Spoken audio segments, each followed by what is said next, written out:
ప్రేక్షకులకు నమస్కారం. ఈరోజు జూలై 6 చరిత్రలో చోటు చేసుకున్న ముఖ్యమైన సంఘటనలు తెలుసుకుందాం.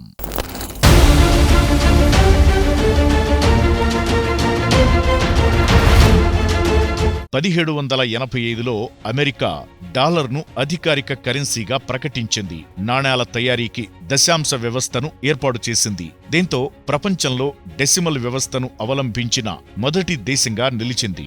అమెరికా సంయుక్త రాష్ట్రాల కాంటినెంటల్ కాంగ్రెస్ సమావేశమై దేశానికి ఒక అధికారిక కరెన్సీ అవసరముందని నిర్ణయించింది. అనంతరం డాలర్ను అధికారిక కరెన్సీగా తీసుకొచ్చింది. అప్పటి వరకు అమెరికాలో బ్రిటిష్ పౌండ్లు, స్పానిష్ డాలర్లు, వేర్వేరు రకాల నాణేలు చలామణిలో ఉండేవి.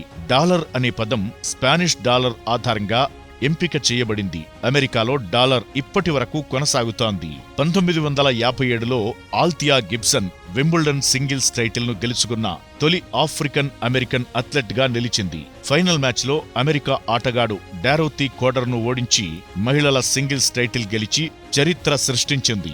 ఆల్థియా గిబ్సన్ అమెరికాలో జన్మించిన ఆఫ్రో అమెరికన్ టెన్నిస్ క్రీడాకారిణి. బహిరంగ టెన్నిస్ టోర్నమెంట్లలో పాల్గొనడానికి అనుమతి పొందిన తొలి బ్లాక్ ప్లేయర్లలో ఒకరు. తన ప్రతిభతో అడ్డంకులను దాటి ప్రపంచస్థాయి క్రీడాకారిణిగా ఎదిగింది. ఈ విజయం వింబుల్డన్ చరిత్రలో ఒక కీలక ఘట్టంగా నిలిచింది. 2013లో ఆసియానా ఎయిర్లైన్స్ ఫ్లైట్ 214 ప్రమాదానికి గురైంది. విమానం దక్షిణ కొరియాలోని ఇంచోన్ అంతర్జాతీయ విమానాశ్రయం నుంచి అమెరికాలోని శాన్ ఫ్రాన్సిస్కోకు వస్తుండగా ప్రమాదం చోటు చేసుకుంది. విమానంలో 307 మంది ప్రయాణికులు, సిబ్బంది ఉన్నారు. ల్యాండింగ్ సమయంలో విమానం రన్వేను తాకకముందే తక్కువ వేగం, తక్కువ ఎత్తులో ఉండడంతో రన్వే చివరి భాగాన్ని ఢీకొట్టింది. దీంతో ఫ్లైట్ వెనుక భాగం పూర్తిగా ధ్వంసమైంది.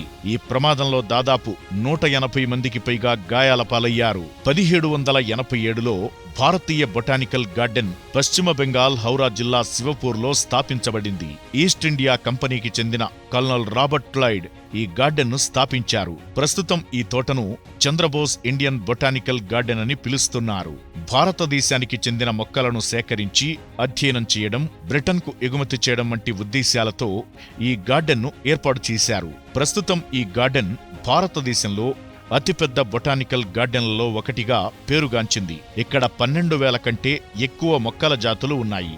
ప్రపంచ ప్రసిద్ధ గ్రేట్ బెనియన్ ట్రీ ఈ తోటలో ఉంది. కాలం ముందుకు సాగుతున్నా చరిత్రలో కొన్ని సంఘటనలు చిరస్థాయిగా నిలిచిపోతాయి. అలాంటి విశేషమైన సంఘటనలతో మళ్లీ కలుద్దాం. అప్పటి వరకు చూస్తూ ఉండండి PMC. ప్రతిక్షణం సత్యదర్శనం.